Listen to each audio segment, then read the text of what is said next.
1, and we should be live. Music would be playing, fireworks going, blah, buddy, blah.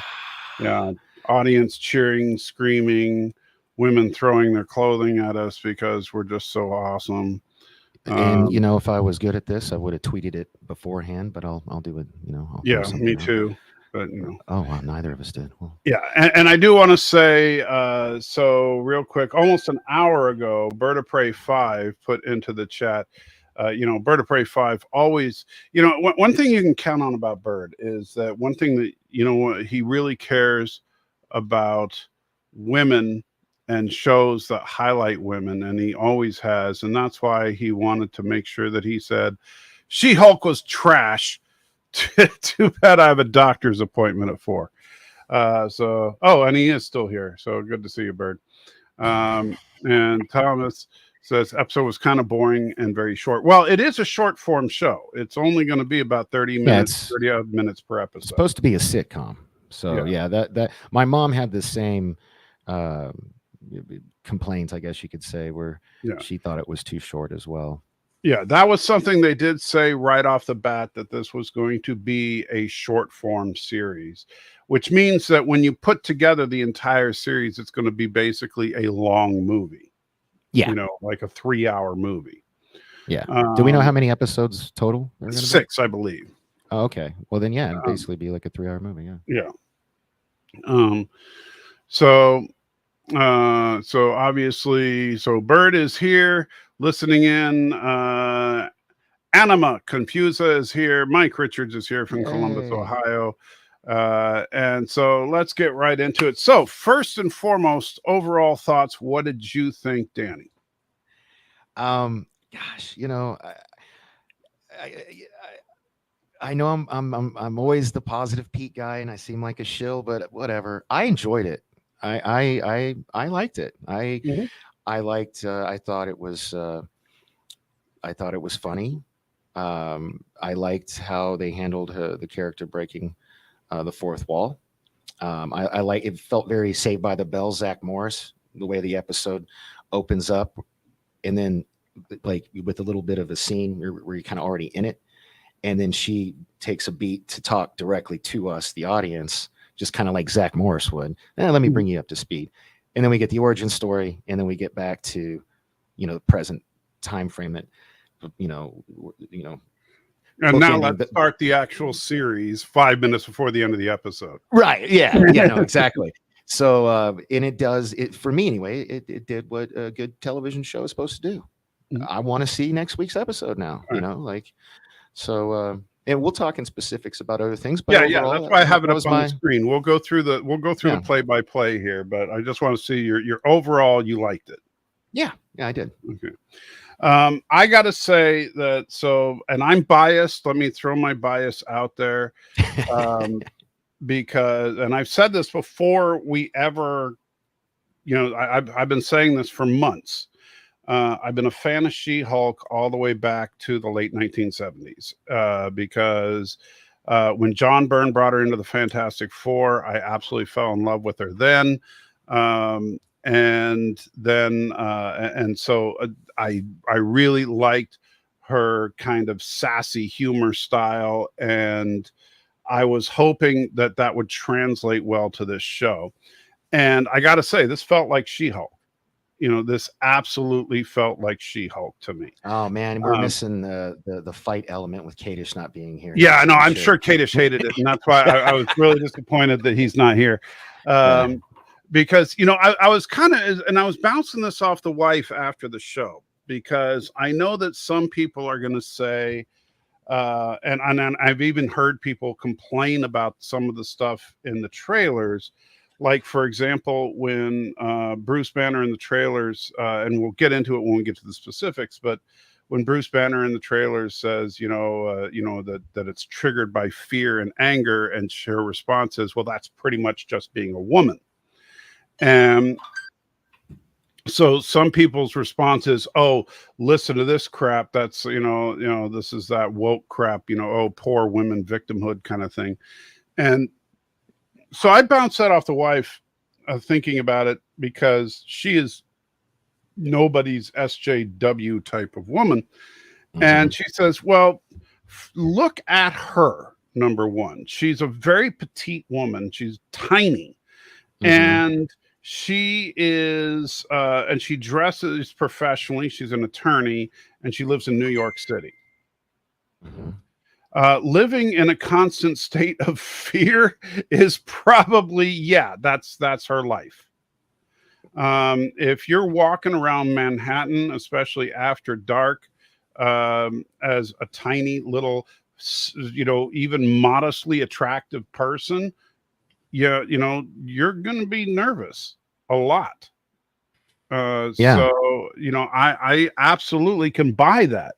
And I never thought about it that way. But when, so that was the first thing that popped into my wife's head when she said that line.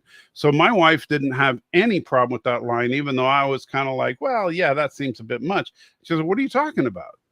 Because she immediately, it resonated with her, thinking about the fact that she is a young, attractive woman living in New York. Yeah, that's absolutely. And so when my wife kind of, explained it that way, I was like, okay, yeah, that kind of makes sense. And the other stuff, like with people saying, oh yeah, She-Hulk is better than Hulk at everything. She wasn't. Yeah. So and I've heard all of the gripes from people who just off the trailer. A lot of these people probably won't even watch the show and carry on with this misinformation. But no, a lot like I don't know. I felt it was earned. We'll get to it when we get to these other things. Yeah. So I think that some of the negativity based on the quote unquote wokeness of it, I think, is a bit much. But no, overall, this felt like classic 80s She-Hulk to me. And I think they nailed the character. I did like her rapport with Bruce.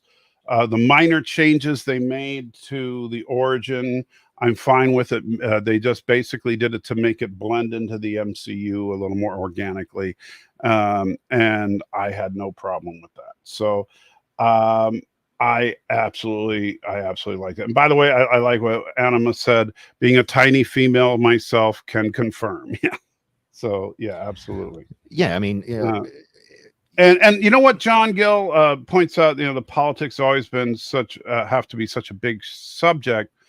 The problem is, I think, is that a lot of the times now we're looking for it, even when it's not like the intent of the show to cram politics in there. That's just a natural part of the writing, trying to make a realistic character, but we're thinking it's, some kind of deep political agenda when it's just a woman being a woman.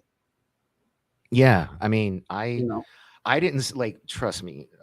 I've especially in the Orville, this last season of the Orville, there was plenty of messaging going on. Discovery, I quit watching that show over it. There's a lot of stuff that comes out that's just loaded. Right, but this isn't season 3 of the Orville. It is not. No, this is So far, from what I've seen, you guys have heard me rant about season 3 of the Orville. You know that I don't like that kind of crap. So don't start to call me woke when it comes to that. All right, so let's start out. The opening scene is Jennifer talking directly to the camera at first. We think she's talking to the audience, but it turns out she's talking to another lawyer at her law firm and a paralegal that's her assistant, practicing closing arguments for a case she's on. And we don't realize it at first, but this is 6 months after she's become She-Hulk. So she's practicing a case. I thought it said 3. Is it 6 months? I thought she said 6. Okay, it doesn't matter. 3 months, 6 months, whatever. Yeah. And so this guy is kind of the standard dick. Co-counsel. Like one of the lines later, she talks to he thinks he's the better attorney, so he thinks he should deliver the remarks. And this tied into later when she's talking to Bruce about how she already has to, rein it in because people always want to mansplain stuff to her about her job, and when she's better at it, Right. And this is kind of setting up that comment. And people that, and let's be real, in certain professions, especially professions that involve heavy testosterone spraying type things like attorneys, that does happen a lot. So and Cecilia says hola. Thanks for joining. Be sure to hit that like button, y'all.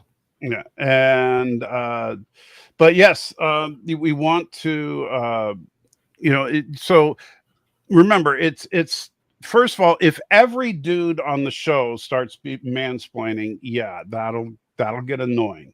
If you have a couple of people here and there, that's just the real world. I mean, everybody, it is. That's why, if it's just this guy, maybe one other, that's fine, because we all work with dicks like that. You know what I mean? Right. I think, they're God's gift to everything when they're really just complete idiots. I think of that guy from that movie Central Intelligence with The Rock and Kevin Hart, that right. the douchebag at the office that gets tased twice by the chick from the CIA.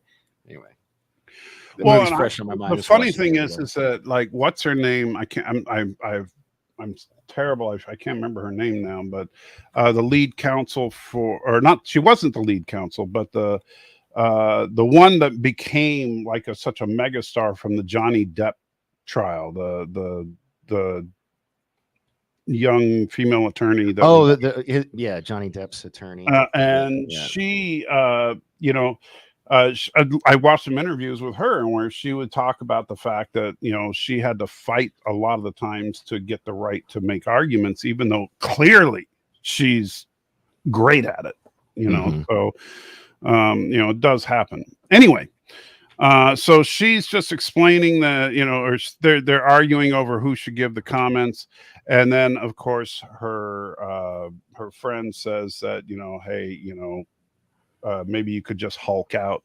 And I like the little Easter egg that she says you could give your savage look, which is a throwback to the original comic book, was called the Savage She-Hulk. She-Hulk. Yeah.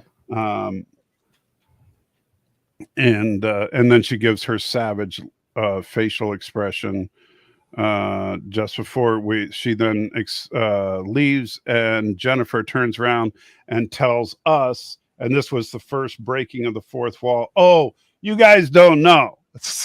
Maybe I ought to bring you up to. I know you came here to watch a funny law show, but let me get you. You're probably like. Yeah. Yes, I'm a Hulk. Let me fill you in. So a few months ago, I was hanging out with my cousin Bruce. Yes, that Bruce. And we flash back to an infamous scene now about her and Bruce talking about Captain America. Which I love the payoff in the after credit scene later. Yeah. Now, I was mixed on that, actually, I gotta say. Because I'm wondering if Bruce was lying to her, or if Cap lied to Bruce.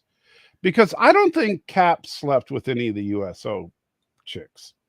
Oh, I'm almost certain he did. I don't think he did. I don't think Cap slept with anybody in the 1940s. Yeah, and he slept with that.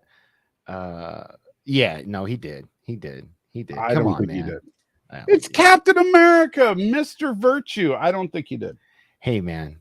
And yes, Anima, there was an after credit scene. Yes, there was, and it was a throwaway funny gag, but it's still worth watching. I don't, but yeah.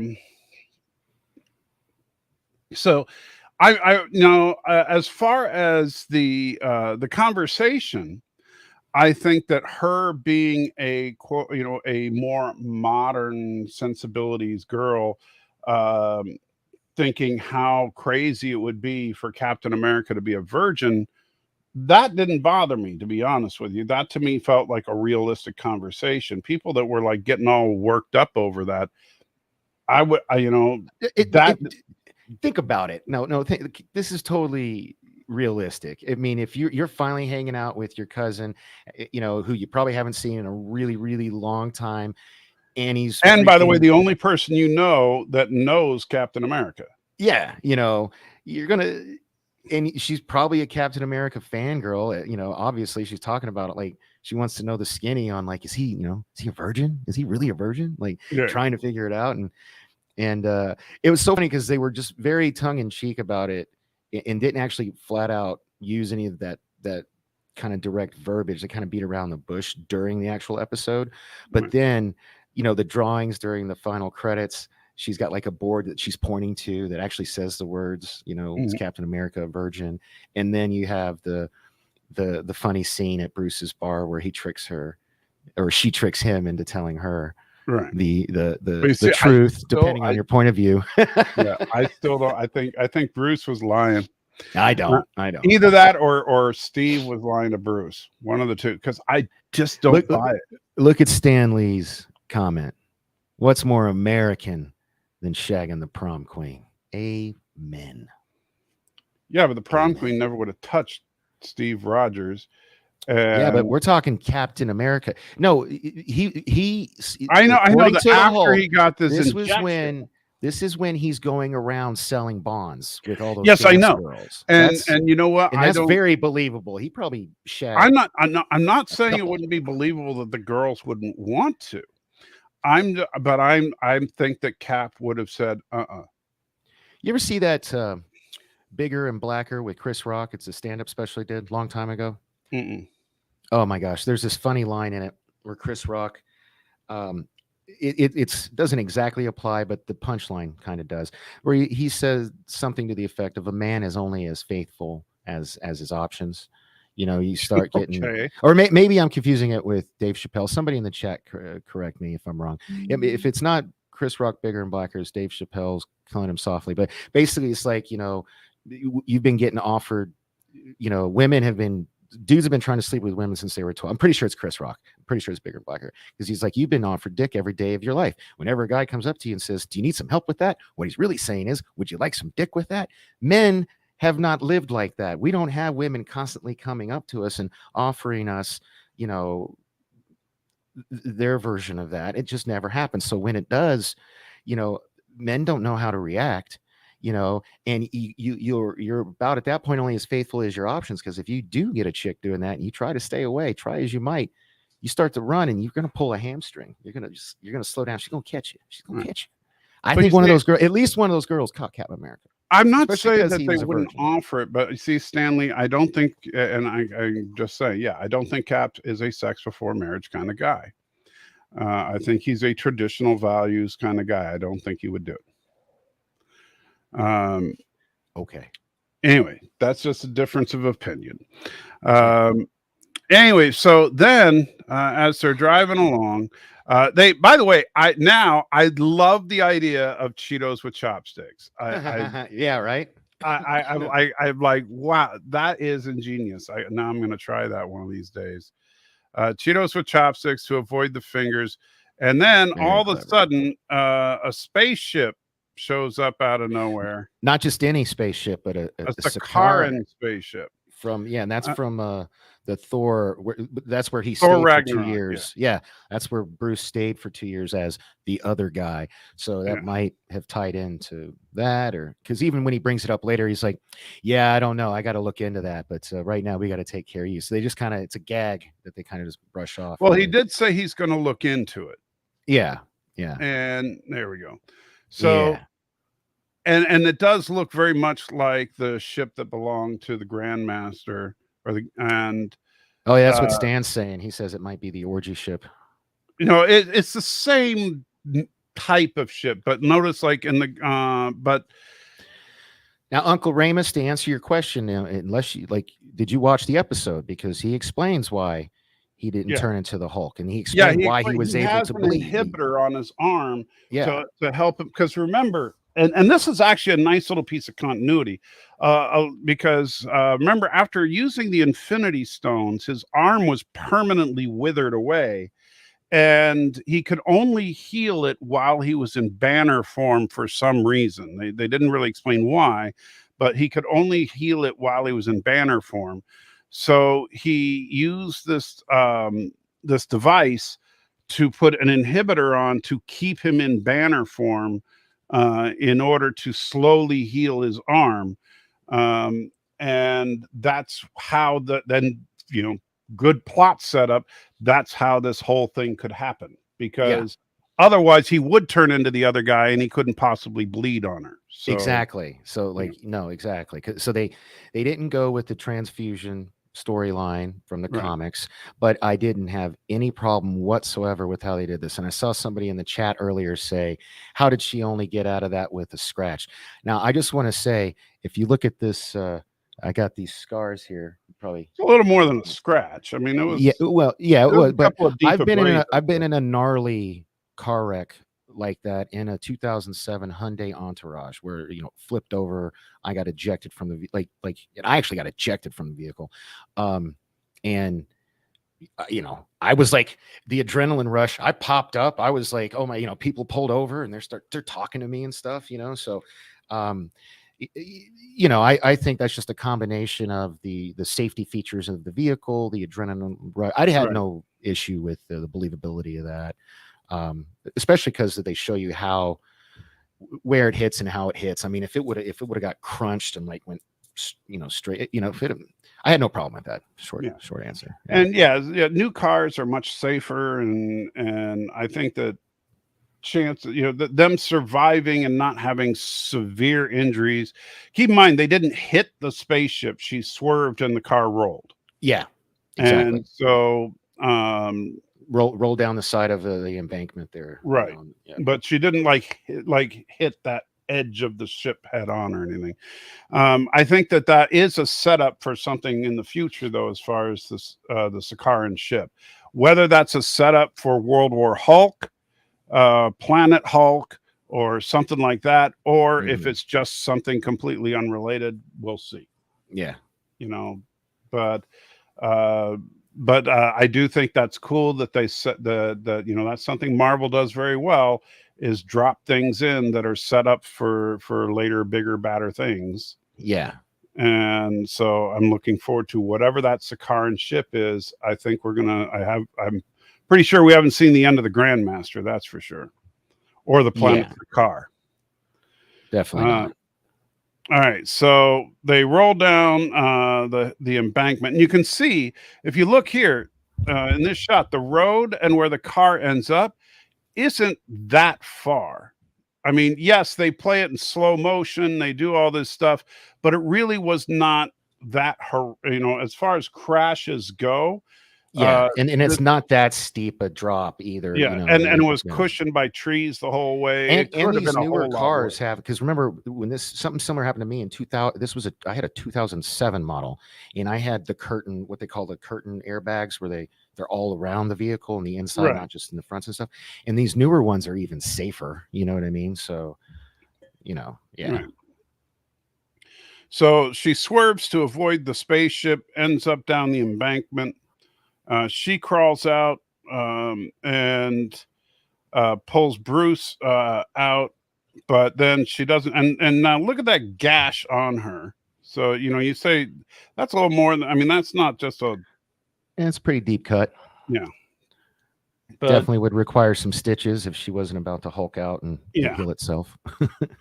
And Bruce is trying. That's a nice shot of Bruce's face there.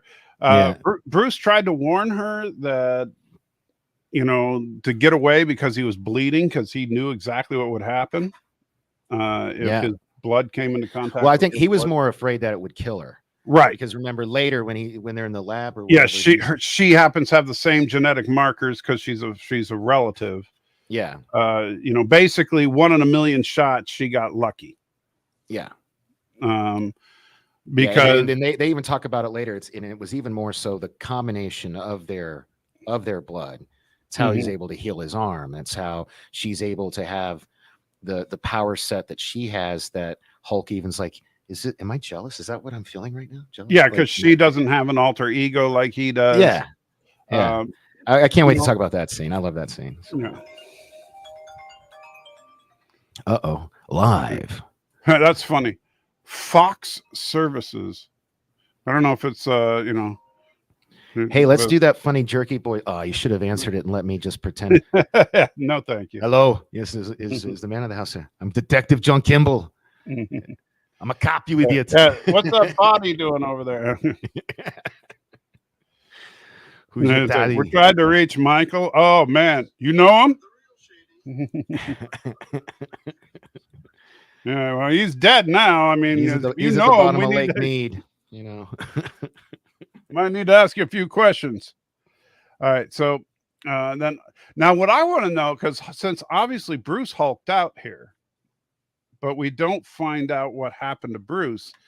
And well, does he completely hulk out here? I guess, yeah, he probably took off the inhibitor because he didn't want anything. Well, maybe the inhibitor got damaged or something. Yeah, and then what happened here, we don't know. Yeah, but obviously he enough time passed where when he hulked out and goes back to his lab and uses her blood and is able to synthesize a way to fix his arm and so. Hi, Donnie. Thanks for joining us. And Anima says Tucker Carlson. If Tucker Carlson was calling, I would want to. No, don't get me started. Yeah. I'd invite him over right now. I got a rabid chihuahua I'd like to introduce you to. Anyway, but yeah, I'm very curious since it looks like Hulk is hulking out, but we don't find out whatever happened with that. Like the next time we see Mark Ruffalo is back at his Mexican Hulk lair. Yeah, and he's back to being Smart Hulk. Yeah. And so, yeah, John Gill thinks that the wrist thing got damaged. That's kind of what I was thinking. Yeah. Is like he's sitting there and the wrist thing got damaged. And so he's just becoming Smart Hulk again. Because if he's truly hulking out here, then that should mean that Hulk went on a rampage. Yeah. And we should see something of that. Well, I don't think that happens to him anymore. I think they've set up like anytime he's the Hulk, he's basically Smart Hulk. He can't control like she can when to be Bruce. And so that was the point of the inhibitor. But wouldn't that be cool though if he became Hulk without consciously trying to become Hulk? If he became the other guy still. Yeah. It would be. That's something they could totally play with. My understanding is he's only in one more. He's in episode 2, and then we don't see him again. It's my understanding. Yeah, that wouldn't surprise me because I mean I know he's just a guest star on the show. Yeah.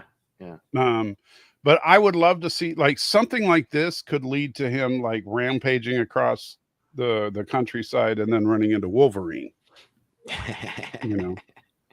So that would be great if that's how they introduced Wolverine. Like straight out of the comics. Was that Hulk 181? Yeah. So, and by the way, that I just got a message from Matthew, Life with Matthew. He says his fiber internet is working, so we should be on for Suburban Sasquatch tomorrow night. Yeah, that's we're in for a party. And let me respond because he doesn't know I'm live streaming right now. For sure. This is such riveting television. Yeah.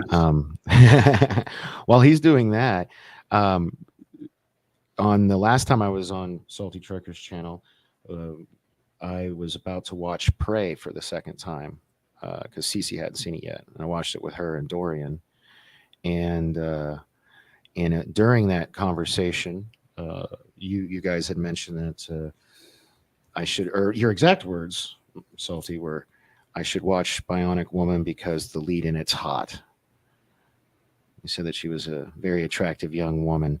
And I think you were being extremely generous, first of all. Although I did like the episode where she had her British accent. But I did, and I watched all 8 of those and realized why it was never on my radar, why I'd never even heard of it, and Because it why it sucks. why it got canceled after only 8 episodes. But I did go down the rabbit hole, though. Found out that they shot 2 pilots for it. Did you know that? No, I didn't know that. Yeah. Originally, the sister was deaf. Little minor changes. And the girl that played the sister was replaced with the actress that ended up playing her sister. And obviously, that actress was not, didn't play a deaf person. So I don't know why they made the changes, but there are technically 9 episodes, but the original pilot was never aired just because it, set up stuff, character stuff so differently. All right, so let's continue on here. So then Jennifer, after she hulks out but doesn't know what the heck happened, ends up at a sleazy bar and goes into the bathroom to clean herself up. And some ladies come in and help her get pseudo cleaned up in a trashy woman kind of way. The scene was okay. It was, for me, it was both funny yet kind of cringy. Because of some of the things that trashy women.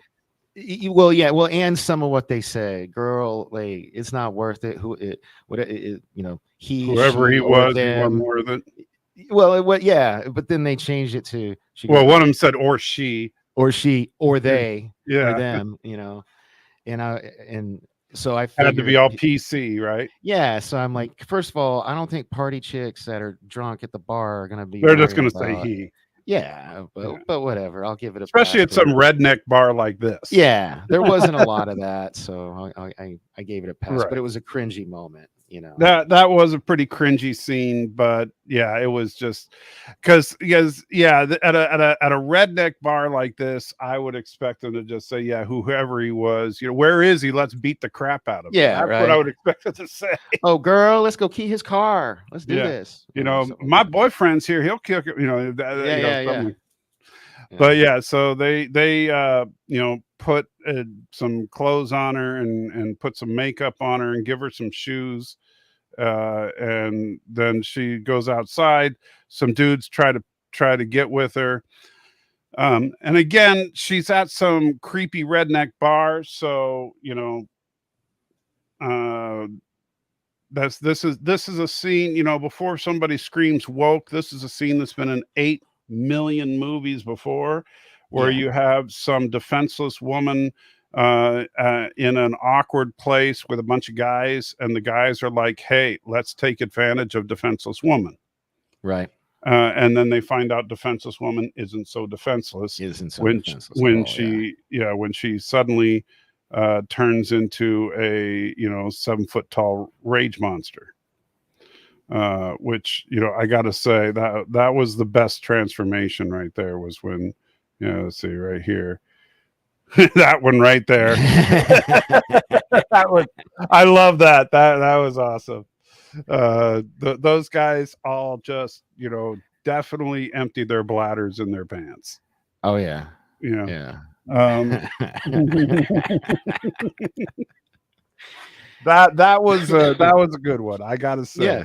No, I watched it with my son early this morning. It was my second viewing of it, and I was surprised he enjoyed a lot of this stuff.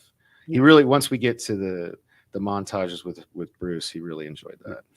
But so far, they're actually playing it pretty straight. This is not being played for laughs or anything like that.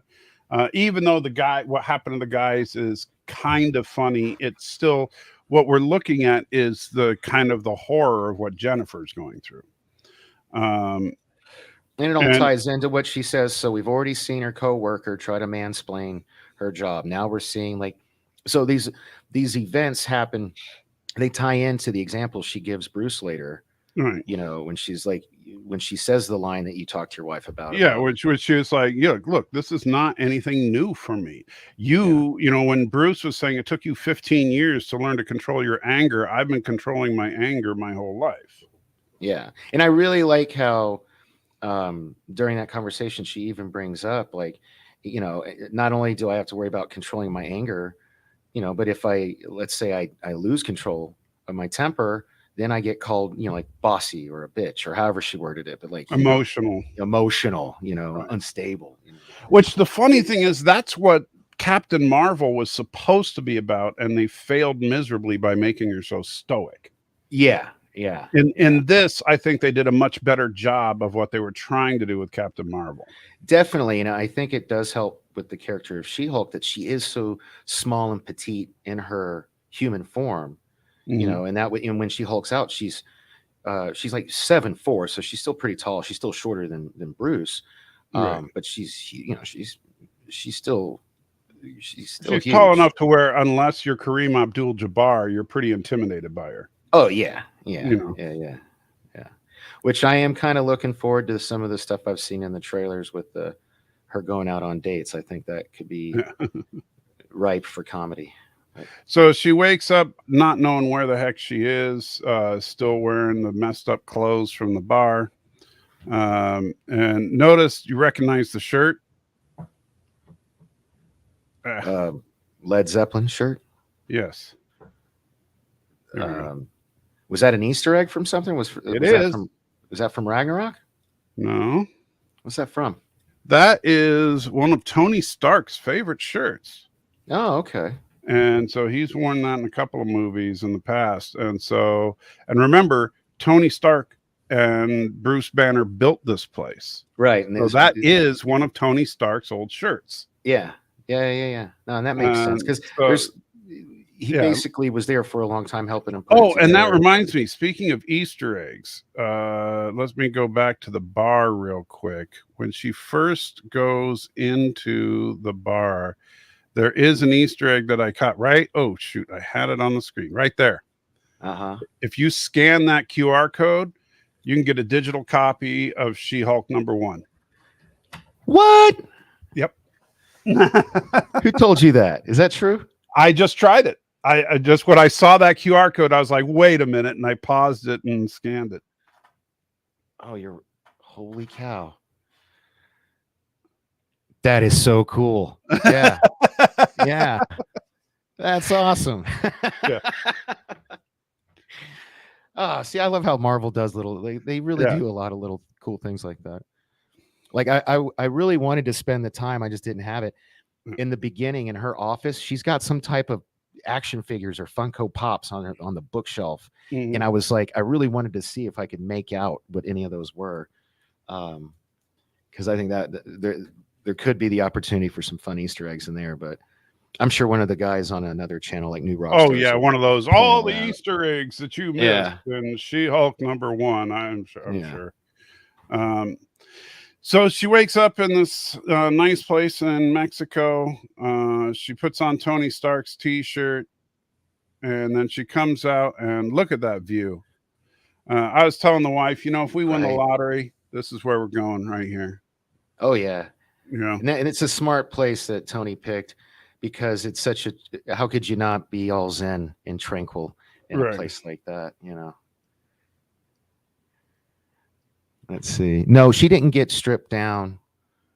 She was still wearing. Yeah, Hulk didn't strip her down. She was wearing the same shirt that she was wearing in the bar. But which is the same one that when she was in the car there for her, so that when she woke up, she could change into something clean.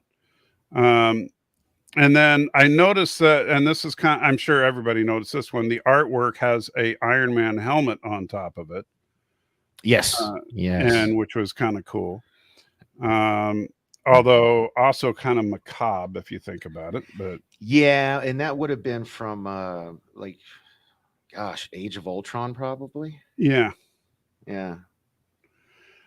She goes downstairs, finds Smart Hulk. I did like that he refers to himself as Smart Hulk, not Professor Hulk. Because I know that some people got pissed off about when people would refer to him as Professor Hulk, because they say, well, Professor Hulk is a specific character from the comic books, and that's not him, Mm-hmm. So when he said Smart Hulk is what they're calling me, fine. That's good that they didn't call him Professor Hulk, so that it wouldn't start enraging the comic book purists. So, but that's half of the fun, you know. Bird says, "How does her clothes still fit when she goes Hulk?" Well, first of all, the T-shirt is a little on the loose side when she's small, and they stretch. Yeah, and you know, a lot of bodybuilders do stuff like that anyway. They wear those like a kid's large shirts, so it just sucks on their body, you know. Yeah, And and in fact, yeah, my son, Joshua, he's built like a freaking tank. Like he works out an insane amount, and he's got a bodybuilder's body, but he likes to wear extra small shirts. Just because he likes that, being autistic, he likes the feeling of the compression against his body, and so he can wear a small shirt, even though he should be wearing probably a 2X.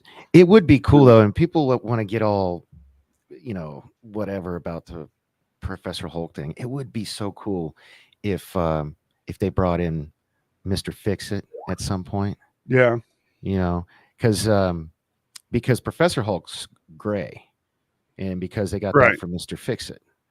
And I think so now you kind of got what they're calling, I still see that could possibly happen. You know what I mean? I just don't know what how the rights are with Universal, but right.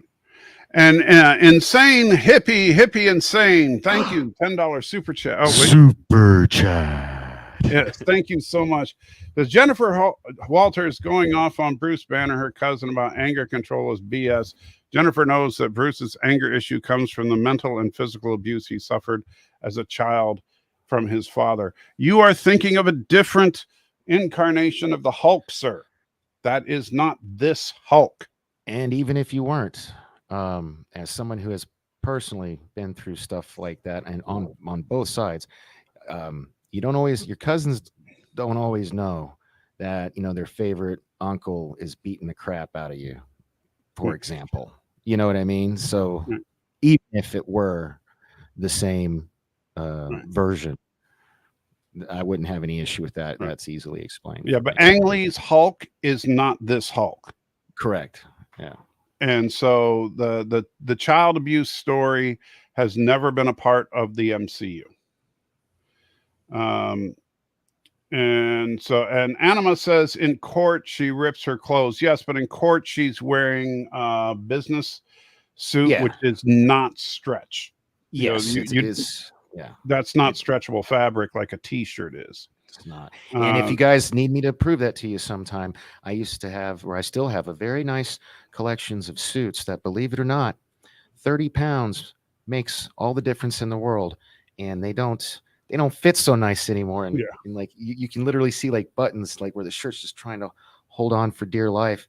And so if I went even just a little bit bigger whilst wearing those, buttons would pop off, things would tear. But in a T-shirt, man, I can, like, you stretch these things out. This is an extra large, but I bet you my roommate, who's probably a 4 or 5Xer, could squeeze into it like a sausage if he needed to. You took the words right out of my mouth, because in this montage stuff we're going to get into, yes, when Hulk says spandex is your best friend, stretchy fabrics are all the difference, right? So but a business suit is never made out of stretchy fabrics. And so that's why they're fitted, and a really nice fitted suit is awesome, but if you gain 5 pounds or lose 5 pounds, it doesn't look so awesome.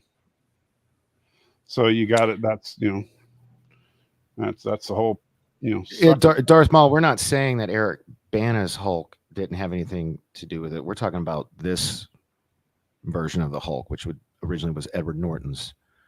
Right. So anyway, sorry. And no, the Eric Bana Hulk is not canon to this Hulk, because the opening credit montage of Incredible Hulk did not replay the events from Eric Bana's Hulk. It replayed events of the creation of the Hulk, but it wasn't the same as the Eric Bana story. Correct. They literally showed it actually showed a different story. Yeah, and then they showed clips from Edward Norton's movie, like when he's at the university getting shot at by General Ross's team. But no, the 2008 if you look at the 2008, the beginning of the 2008, they show pseudo flashbacks of when he became the Hulk. Because they didn't want to do another. They didn't really Right, want to because spend yeah, that they much didn't want to time do on another origin. origin. What he's trying to suggest is that that's suggesting that Eric Bana's story is canon, but it was a different story. If you look at those flashbacks, it doesn't line up with the Eric Bana story. Yeah, and so it doesn't work that way. It was a completely different continuity. Anyway, let's get back to it. So the Hulk tries to explain to Jennifer that she can't just cure this. This is not a temporary thing. That she's going to have to live with this for the rest of her life. She's not very happy with it. One thing she does argue back at him is that why can't he just make an inhibitor for her like he had for him and all that? And I kept thinking, yeah, why not? mm-hmm. He's like, well, it was a prototype and it was geared towards me. So make her a prototype that's geared towards her. Well, you know what, and she kept interrupting him every time he was trying to fully explain it. And as someone who has to deal with a woman on a daily basis, Ooh, that now likes we're to getting sexist. constantly interrupt me. I'm not saying all women are like that, but she was portraying a quality that many females share. Stereotypes are a thing for a reason. It's they don't happen on accident, but it doesn't mean all, whether it's, stereotyping women or minorities, doesn't mean all of the people in those categories act that way. It just means for whatever reason, a lot of them do. And there are lots of different reasons for that to happen.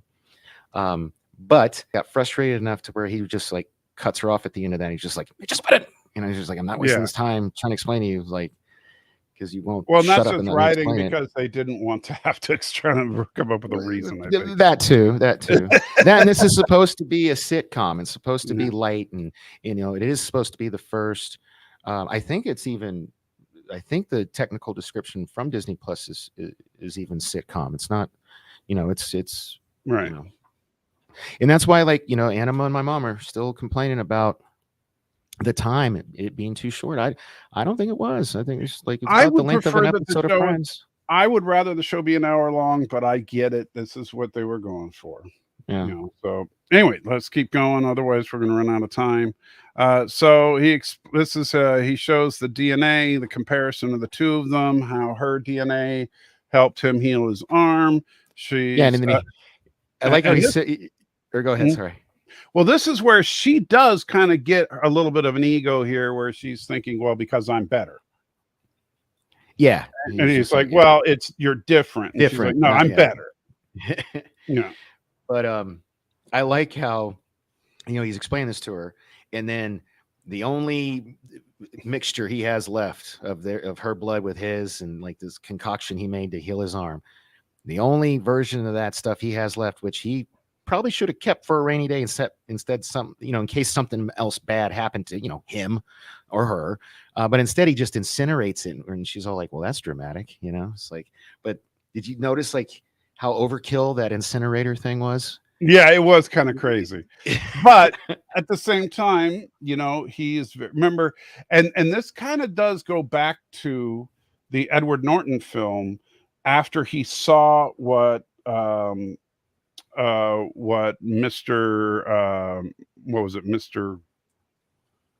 Green, he was Mr. Green and the other guy was Mr. Red or Mr. whatever was doing, and he didn't know that he was cloning his blood and doing all this stuff. So now he gets very paranoid and very protective of it. So so having the over the top incinerator, I can kind of buy based on that history. Okay. Yeah. But still, I just thought it was weird. It's like, man, you don't want to keep like, I don't know, just a little vial for yourself just in case. I mean, like, I don't know. Why would he want to keep a vial of the most dangerous blood on the planet? Well, no, because he said it was the only thing that was able to heal his arm.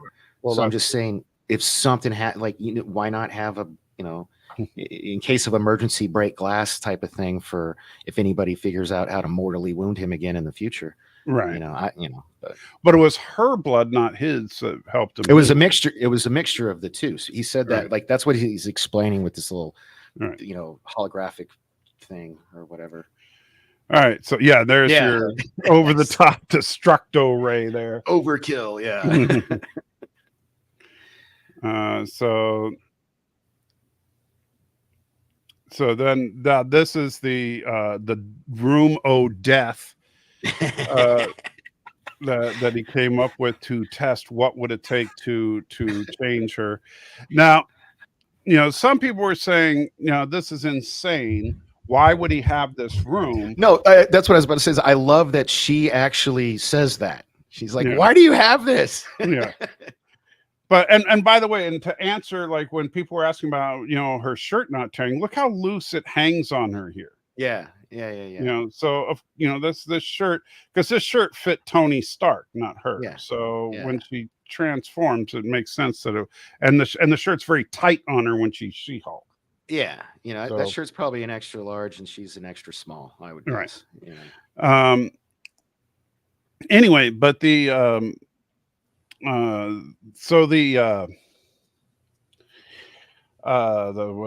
this room was concocted by Banner to test his own reflexes to when he would transform to the Hulk. And so, like when she was saying, wait a minute, so you're telling me that once this room comes on, it's either going to kill me or I'm going to change, and there's no other option. And Banner's like, yeah, because that's how he had to design the room in order to get a genuine transformation for himself. Yeah. Because he had to be afraid. And he wouldn't be afraid if he thought the room wouldn't actually kill him. Yeah. Yeah, no. So, exactly. so I just thought it was funny that she says, she thought he was a psychopath for having the room. And so she's just like, I don't know about this. And then he's like very happy when she transforms. Yeah, but he was like, keep the helmet on. I need the data. But then he's amazed that she's still Jennifer. Yeah. This is where he gets he becomes jealous because she doesn't have the baggage of an alternate personality. I love how she's like, why are you talking to me like a horse? Yeah. Because that's exactly what I was thinking. Because, I just was out with the horses recently, and it was like, easy girl, easy. Yeah. Now, look at the T-shirt in this shot, and you can see it's very form-fitting now because she fills it up. Yeah. And yeah, T-shirt, stretchy fabric. Yeah, it makes sense. And what do you want to see? Big green boobs on the screen? Well, yeah, you guys probably would. I know Bird would, but I mean, Captain Kirk, they're good enough for him. So then they go outside and like meditate, and then we get the famous air horn scene from the preview, which was a good scene. I wish they hadn't have shown it in the preview though. I do too. I know. Yeah, it was a great scene, but it was ruined by the preview. Yeah. Totally spoiled. And yeah, She-Hulk doesn't get that much wider because she's a female build, and so while she's big, she's slender, and so and you definitely get the like when they were doing their little gymnastics together and doing all their stuff. Vader definitely would. You're right, Miss Moneypenny. You definitely get, and this is true of the comics as well. She-Hulk is faster and more agile than Hulk, but Hulk is stronger and more durable than She-Hulk. I'm fairly certain it was Vader who was telling me about the She-Hulk porn parody that ex-wrestler China made. I don't want to hear about it. Moving on. Okay. And so the infamous rock scene that everybody thought was, oh, look, She-Hulk, everything Hulk can do, She-Hulk can do better, until Hulk throws a rock into orbit. Yeah. And then he completely schools her. But I got to say, I mean, I do, contrary to what some people were saying about the CG, I think they did a good, she looks very muscly. Yeah, I think they did a good job with her. The texture of the skin, especially on the arm, the way the light hits it. I do think it looks good. Yeah. Hair, people got to realize hair is incredibly difficult to do, but especially longer like female hair just to make it look realistic. I think that's where most people's gripes is with the hair. Like in scenes like this where there's less of it to deal with, like this stuff all looked good, and I love what happens right after this. So she's all full of herself, and what you talking about when he throws her down? We just missed that where she just hopped back up from it. Yeah. See? That's where she's falling. Yeah, so he pushes her down the cliff. She just hops right back up, which is, of course, that was a dick move. Right, but which is another throwback, by the way. Did you catch that? I'm sorry, what? That was another callback. What, her saying dick? Oh no, with Thor and Hulk from Avengers, right? No. Yeah, when Hulk hits Thor. No. Then what was it a callback? Dick move was a callback to Age of Ultron. The words dick move. I thought you meant what he did. No, yeah, dick move was a callback to Age of Ultron when Hulk was fighting Iron Man, and Hulk rammed a big beam through Iron Man from the back, and he goes, "From the back, dick move, Banner." Yeah. So yeah. I remember that. So yeah, there's a lot of little callbacks like that in this. But one of the interesting things is that Hulk, unlike She-Hulk, Hulk completely understands how invulnerable and tough they really are. And so he pushes her. I mean, that cliff has got to be a couple 100 feet up. Oh, yeah. And he pushes her off that without even thinking, because he knows she can take it. Yeah. But she looks terrified as she falls. She thinks she's about to die as she's falling off that cliff.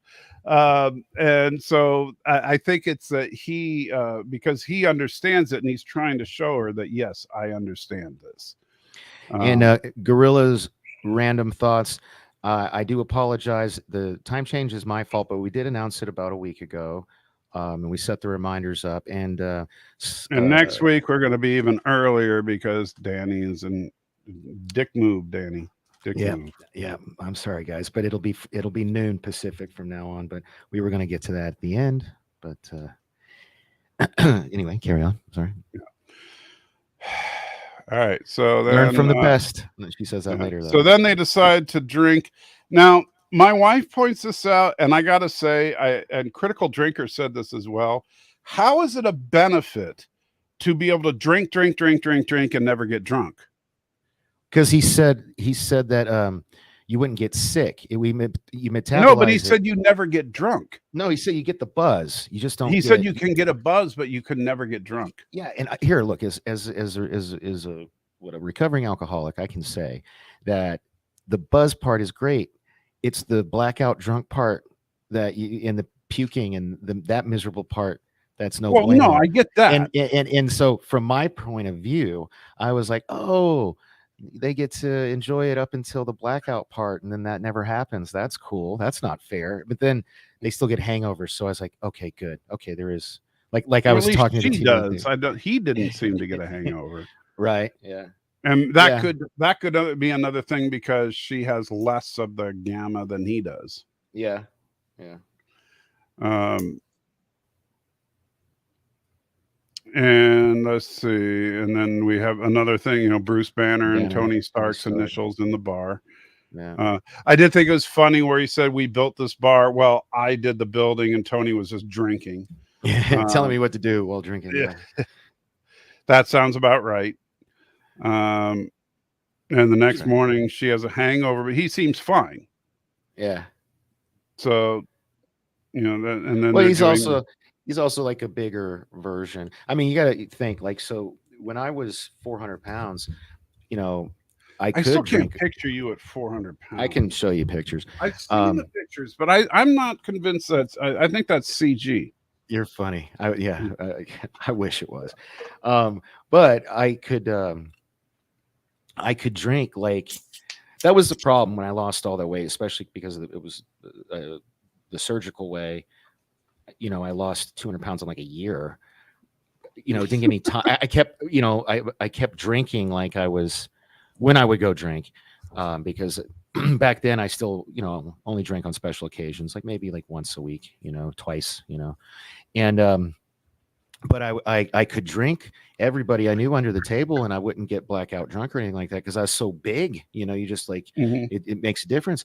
But you know, when I was, you know, when I got down to like 190, and I drank like that, I would get blackout drunk. You know, and like it took me a while to learn. Like, nope, I got to relearn how to drink. It was like being 21 all over again. I had to. Right. So I think that might have more to do with her size than the gamma stuff. I don't know. And it might, well, and I know that John Gill points out Hulk didn't get the hangover, and but she did, and she turned back to human. There you go. Okay, yeah, there you go. That makes perfect sense. Which is interesting because I wonder, does Bruce turn human when he sleeps like she does? Because we've never. I don't think he does now. As Smart Hulk, I don't think he does now. Yeah. I don't think we've seen him sleep, so I don't know that. I'm trying to think. Have we seen, since he became Smart Hulk, have we ever seen him sleep? No, we saw him sleeping in Ragnarok when he was the other guy. Yeah, but then he was Dumb Hulk still. Right. Yeah. Well, the other guy, Dumb Hulk. I was trying to be nice, but whatever. Yeah. All right. The dumbest Avenger. That guy. And poor Thor got to see all the girthy, veiny, swinging goodness. Oh yeah, I can't unsee that. Yeah, right. Which everybody was like, said that in Thor: Love and Thunder, that was the first nudity, and I was like, did people not remember seeing the gigantic green ass on the Hulk? Yeah, the giant green butt. Yeah. All right, so moving on. So Jennifer is decided, I'm leaving. I don't want anything to do with this. I'm, you know, and to be fair, she can control, she can turn it on and off. She's definitely got a better handle on it than Bruce did early on. So I understand why she's overconfident, but so she doesn't want to stay and what she feels like being imprisoned here, even if it is a very nice place. Well, yeah, I mean, like it doesn't matter how nice. Prison is still a prison, you know. Right. Like, you know, she wants to get back to her life. So right. But I love the scene coming up because they get in the obligatory fight, right. Which we knew was coming. Yeah. But the interesting, now there's one part of the fight I really didn't like, and that's kind of the very beginning here, is that, and it's not even when she punches him, it's when she hits him with the car, because we'll just go right, back it up just a sec. Okay, so if we play right here, she drives the Jeep and pushes him back and crashes into this mountain of rocks, and they crush in on him, right? Are you telling me that a Jeep, and I know, Bird, you love Jeeps, but come on, a Jeep, a regular old Jeep. That's not a regular Jeep. First of all, it was the first thing my son pointed out when she got into it. That Jeep is huge. Like, he had that specially custom. Well, yeah, no, I know it's big Jeep, but still, it's not like it's not an alien Jeep. It's not it's not an alien Jeep, but I'm telling you, there's something more than a Hemi under that hood. I mean, there's got to be. Yeah, but it pushed him hard enough to break a wall of boulders. No, with the momentum, size, him, I don't know. Like, I don't know, whatever. Suspend disbelief, man. My God, what's like. I like that she thought she heard. I like that she actually thought she heard him. Right. Yeah, she was stupid enough to think that hurt him. And so then she decides to punch him, like she actually thinks that anything she's going to do is going to hurt him. Now and then the fight begins. And yeah. And this more than anything else shows the difference in their physical abilities, because he does literally just hold her back with one hand. Yeah, that was so funny. Yeah, they started out. I mean, I'm glad they didn't go too over the top where she's just like, comically swinging. But he could have kept that up. I mean, because if you just look at the size difference, she is strong. She's very strong, but he's the frickin' Hulk. Yeah. The only person that can go toe to toe with him is Thor. And that's as far as, well, maybe Captain Marvel when she's in her Super Saiyan mode, but that's it. You mean Super Saiyan mode? Or I don't know. I don't watch Dragon Balls. So my cat's name is Goku. I'm a huge Dragon Ball Z fan. But anyway, I digress. Yeah. So I like how John just pointed out in the chat how she thought she was going to hurt him when she flung all those coconuts at him. And he's just like, that's annoying. Yeah. So I think that's about to come up actually. If you notice, Hulk, like throughout this fight, she is she basically, that's a nice pause. Yeah, right on. She basically uses throws effectively on him. But that's it. But he punches her, and this is what happens. Yeah. That's probably that's a perfect pause right there.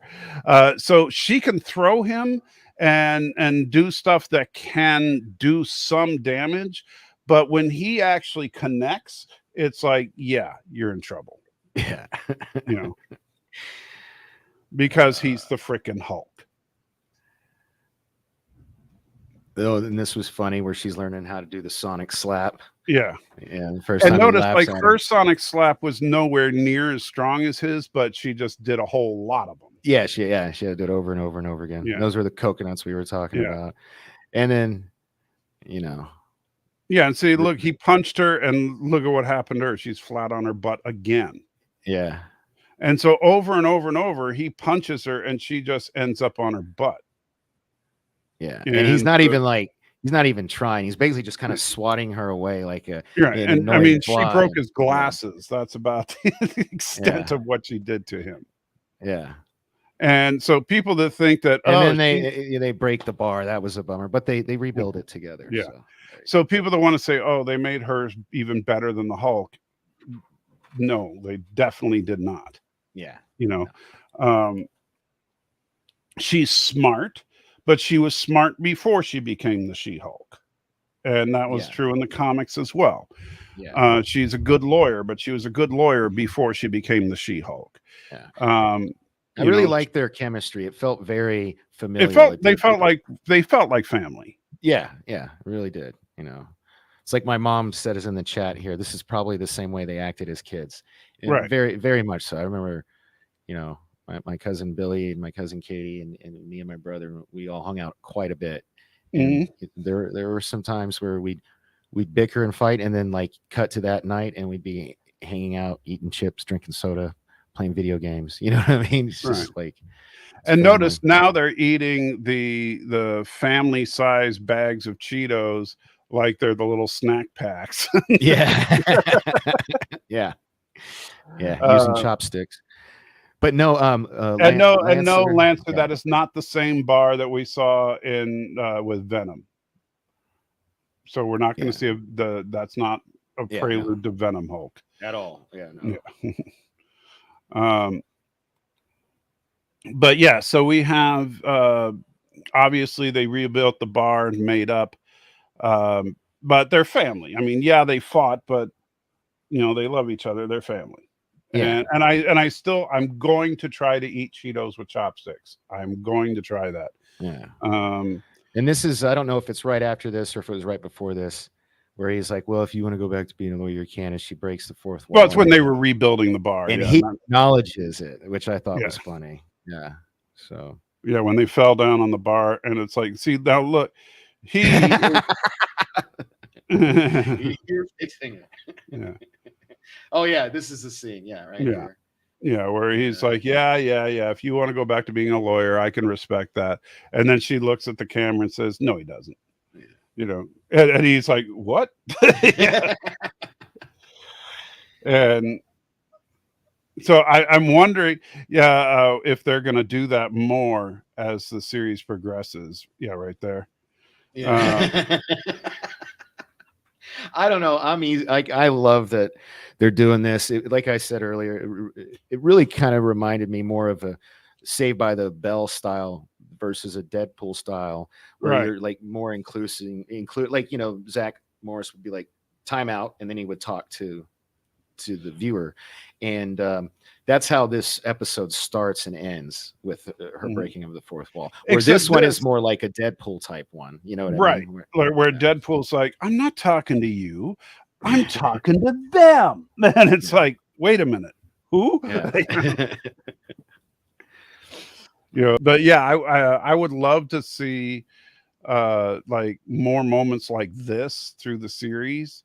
And then what happens if she eventually meets up with Deadpool? And then the two of them can be like, wait, you see them too? You know? That's funny. And like I heard somebody suggest that the two of them, it could have something to do with the multiverse, that they can see our universe. Oh, that's an interesting theory. Yeah. And where nobody else can. Yeah, but our universe is the best because that's where the real great Stan Lee came from, that shows up in all of their other universes. Yeah. So And Phi, I would agree with you that Lower Decks is more watchable than Picard, but right now we're still sticking to She-Hulk. yeah. You know, but anyway, so yeah, they rebuild the bar. And somehow Hulk does not mention who the heck are you talking to. Although, man, I wish they would have. I wish he would have said that. Like, who are you talking to? And so now she leaves. I get what you're saying, yeah, because that is an oversized Jeep for sure. I mean, look at the size of that thing. That's a Hulk special. Right. He got that specially made for him. Custom built Jeep. Yeah.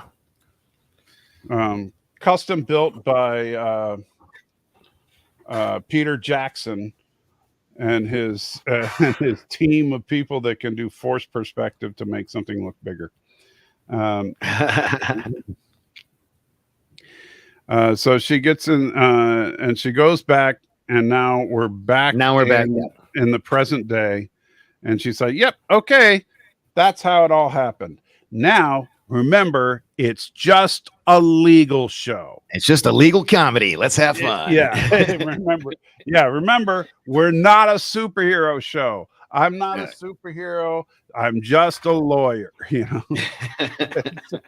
But this is the part, again, it's just felt, I loved how they used it. I don't know if they'll do it a whole lot, but having her do the Zach Morris style of breaking the fourth wall is cool. Oh, I think they will. But it's going to be interesting to see how they do it, as far because this one had 3 fourth wall breaks. As far, I think we had this one, the one at the beginning, and then the one when they were building the bar. Yeah, but this one and the one at the beginning are the same one. You know, right. But really, but there were 3 different scenes. Because the whole thing's been her telling the story. But yeah, three different scenes. And then, but I do want to say, I do disagree. I think you got here a little bit late about with the Gina Carano comment, because although I like Gina Carano, if they were going to do Gina Carano being She-Hulk, I like the contrast between, like we were saying earlier, someone as small and petite as her. Yeah, you want a small petite actor. Yeah, you want the point of view. It's kind of like how Captain America, Steve Rogers was a scrawny, puny little dude his whole life, and then he becomes Captain America, swole and tall. So if this were the 70s, Gina Carano would have made a great She-Hulk a la Lou Ferrigno style, and have this girl. Yeah, but, if Gina Carano, if Lou Ferrigno were the Hulk, Gina Carano would have made a great She-Hulk. But if we're doing CG in the modern era, Yeah. then you want to cast someone who you're casting for Jennifer Walters, not for She-Hulk. Yeah, totally. You know, totally. And in this particular case, I think they absolutely cast a great Jennifer Walters. And the CG work for She-Hulk, she looks like She-Hulk. She absolutely. I mean, if you grab a copy of She-Hulk, oh yeah, yeah. I'm very happy with. Yeah. You know, again, the only thing my son still complains about is the hair, but you know, I think the hair looks fine. You know, I don't have any complaints about it either. Yeah. John, I have, you know, people talk to me about iZombie. I haven't watched that one before. I've never seen it. I don't know. Yeah, so I'm not familiar with it. I'm not into zombie stuff. Anyway, moving forward. So we go to court, and she's about to give her closing arguments for a case that we don't really know the details of, except that it has something to do with somebody using their immense power and influence to take advantage of people, and some deaths had occurred. Mm-hmm. And just as she's about to give her speech, the wall behind her explodes, and Charo comes busting through the wall. Now, and this is basically She-Hulk's coming out party, because she said earlier, right, the only people that know are her best friend and Bruce. Yeah, her best friend and family, you know. Yeah. So, oh, hey, Vader, you missed a funny comment about you earlier. Oh, yeah, somebody wanted you to come on the panel because, you know, they wanted someone who hated women. I mean, it's actually my mother who wanted him on the panel, but it's because I think they secretly crush on each other, but whatever. No, actually, they wanted you to talk about the porn parody of She-Hulk, I think. Oh, that's what it was. Yeah. But I've only got maybe 15 minutes left, so I can't get that sidetracked. But that's what, to me, is kind of cool about, like, you guys complain it's too short. I thought the pacing was great. I was entertained, and I can't wait to see next week's episode, because, like, you know, like headlines, new Avenger, new She-Hulk, or Hulk, or I guess they're going to call her She-Hulk, and now she's going to be. I saw one trailer. Yeah, she didn't particularly like being called She-Hulk. Yeah. You know, because, like, hey, why isn't Bruce called He-Hulk? You know. Dork Knight, the green boobs. Oh yeah, the green boobs. Oh, green boobs. Yeah, we wanted you to weigh in on whether or not green boobs would be attractive, but somebody else in the chat nailed it with their response. It's like boobs are boobs, you know. Yeah. So Charo comes busting it. Now, is this supposed to be Titana? I thought so, but I don't know. I thought so too, but She-Hulk took her down way too easy. Yeah, so I don't think it is. I think this is a Rainbow. Yeah. You know, yeah, because I was because I heard Titana was going to be in the series. She's supposed to be the main baddie, but apparently we don't see her until episode 5, is what I heard. Like, as that character. Because She-Hulk takes her down real easy. And Titana, for those of you that don't know, Titana's first appearance was in Secret Wars, the original Secret Wars, not the later Secret Wars. Yeah, we talked about this last week with Katie. Yeah, and she is a powerhouse. So she can go toe to toe with the best of them. And so for her to get one punched by She-Hulk means that ain't Titana. Yeah. Anyway. Yeah, no, it's definitely not. Oh wow. What?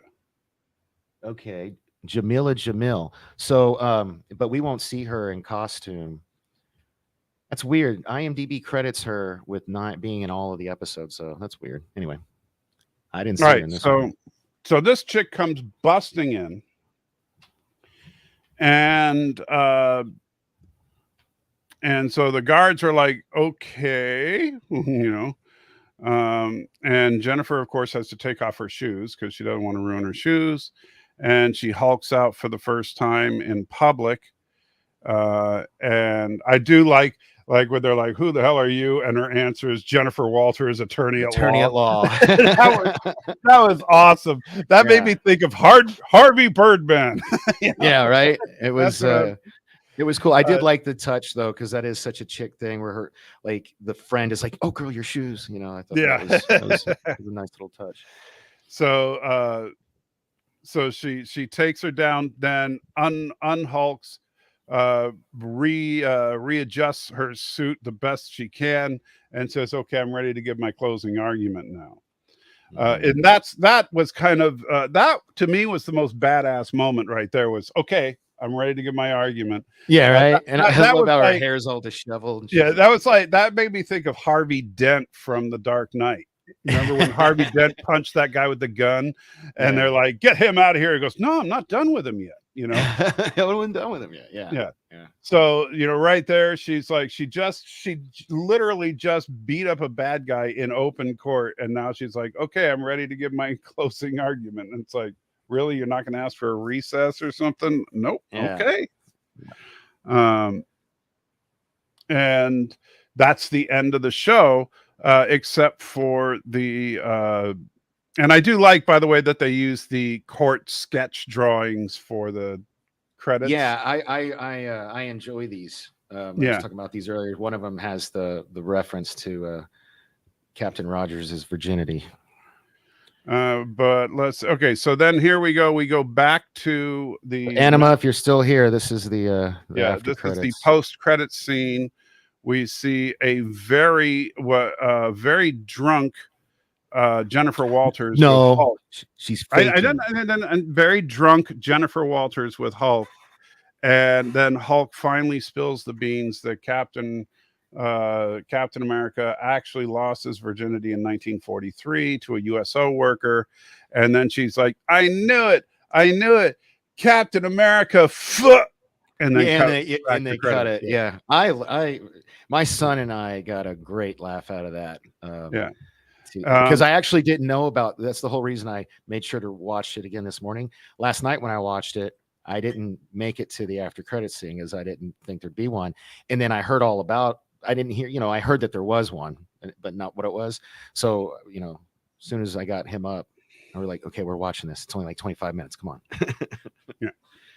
And like I said, I don't like it because I don't buy it. I don't buy that Captain America is a premarital sex kind of guy.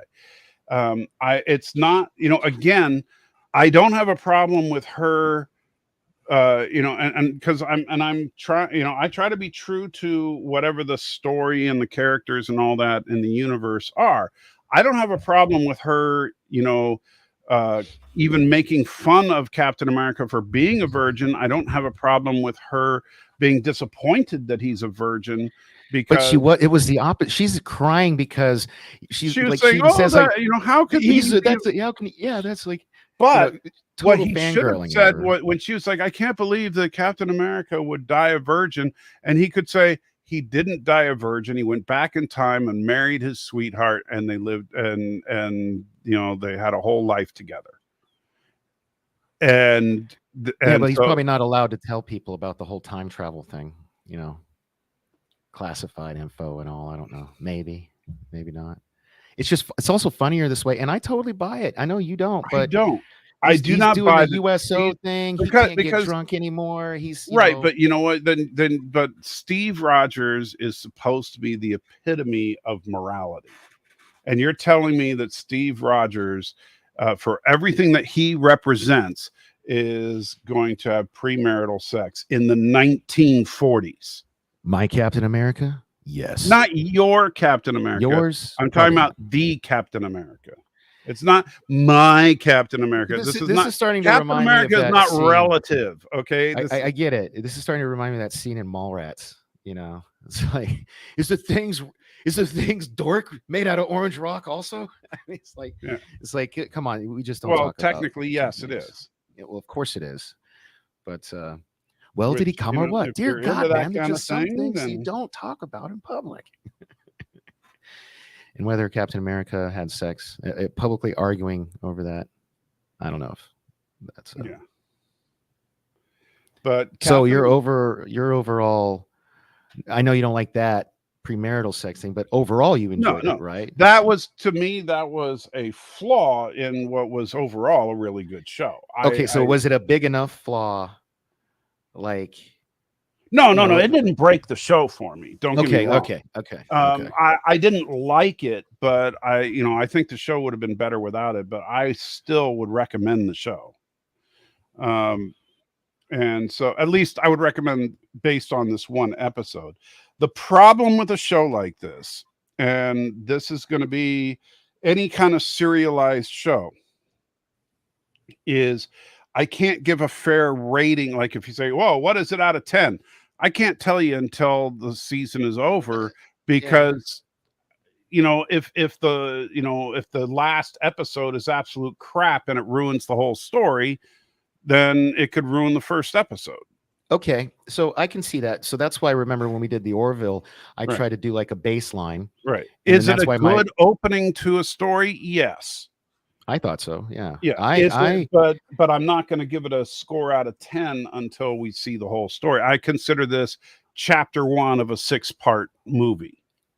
I would give this a solid, like if I had to just this, I'd give this like a solid, like at least, I was gonna say 7, but I'd give it an 8. It does everything it needed to do. 8 is like, I would say, well, for me, I want to see the next episode because I want to see the next episode. Well, that's but 8 to me means it's great. I was entertained. I was entertained, but entertained is like, you got to remember, I'm Positive Pete over here. I'm always rating stuff way too high anyway. And this, I hope it stays this way. If it gets worse, I'll be I'll be very honest about it. But this was enjoyable for me. I really liked the way I keep making the reference. I kept thinking of Saved by the Bell while I watched this for some reason. I thought it was so cool how they did that. But I'm curious about, because stuff that we know is coming. We know the Abomination is coming. We know Daredevil is coming. How are they squeezing Daredevil into this? I have no idea. Apparently, there's a lot.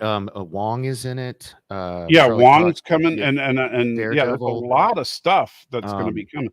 Now, I'll tell you, here's what would be my dream show, which I don't think they're going to do, but I'm just saying this would be my dream show.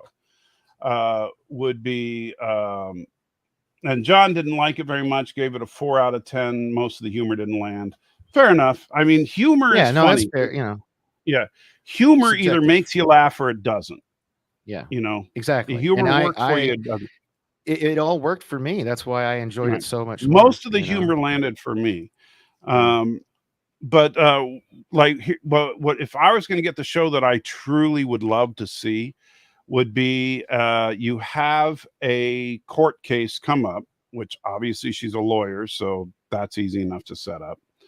And we know that she's going to be recruited to work for this big law firm that defends supervillains. And so she's going to be having to defend a supervillain. Well, she's going to be defending Abomination within the that's what it looks like 3. anyway. Yeah. Right. Yeah. And so what I want to see is so let's say the Abomination is getting sued by someone who is who was injured by him during his fight with the Hulk. Mm-hmm. All right, back in the day. Because that would be a real lawsuit, right? Yeah. And so she's defending Abomination, and the plaintiff in the case is being represented by Matt Murdock. Now that's probably how it's going to happen, man. Damn, that would be freaking awesome. And then that's what that's what I'm expecting. Right. But then we find out that there's some other thing behind the scenes manipulating it all. Maybe it has to do with Kingpin or something else. And it just so happens that Daredevil and She-Hulk are both investigating that on the side. Or what about the Julia Louis-Dreyfus character? Maybe it's got to do, because I know that Julia Louis-Dreyfus is going to be on the Thunderbolts. Exactly. And so is Abomination. Right. So, and Abomination's already in the show. So if I think, I don't know, I'm excited. Like this episode for me as an opener did what it had to do. It set up a bunch of fun possibilities for us to speculate about. It had good humor. It ended like, some people are complaining about the time. It was too short. No, I loved it. I paced very well. I laughed. and I And you do, cannot and wait it to does see leave you next wanting week. more, which is Yes, the ultimate goal of any show. exactly. If it left you saying I'm satisfied, then it didn't do its job. They Or want by you the to end of want it, more at the end. you're like, yeah, it was like Vader. You know, he says it's, you know, it's a throwaway. You know, it was fun, but it's a throwaway show, and so like that, it didn't hit him the same way it hit me. Like, because I'm definitely going to watch. Right. You know, whether we were reviewing this or not, I'm, you know, next Right. Wednesday. I would watch this midnight.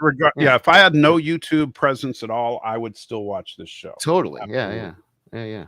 So and it also got my wife's seal of approval, and so that elevates it to another level too, because she's much more picky than I am. yes. So Yes.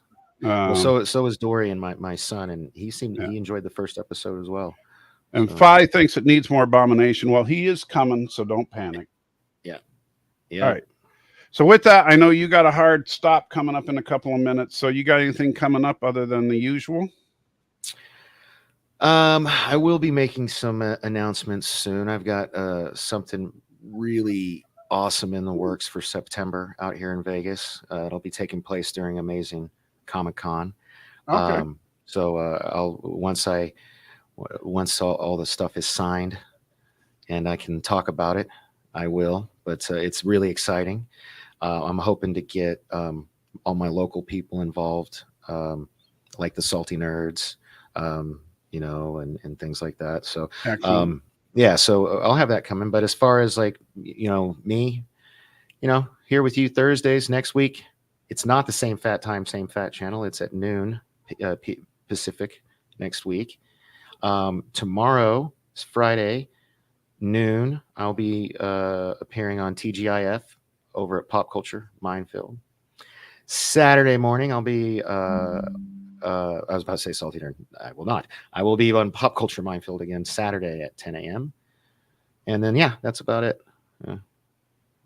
Well, I mean, usually I pop on Monday nights with you, but I don't like, that's not anything those three things, like, you know, Thursday, Friday, Saturday, those are my three actual scheduled, you know, I'm definitely there for those. So, and remember, tomorrow night Matthew has confirmed that he does have working internet, so he has no excuses this week.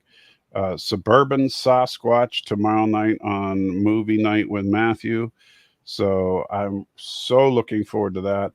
Also tomorrow afternoon we have the new Path of Exile patch coming out, so I'll probably be streaming that over on Twitch. And other than that, don't know if I got anything going on. I might stream tonight if I have some energy. If not, then just the usual stuff. And so with that, guys, thank you for hanging out with us. Hope you enjoyed it.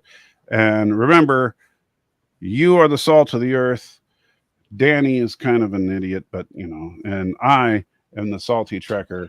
And don't you forget it, because I'm trying to remember and I have pills to help me. That's what the doctor tells me. I do. I have pills to help me remember stuff now.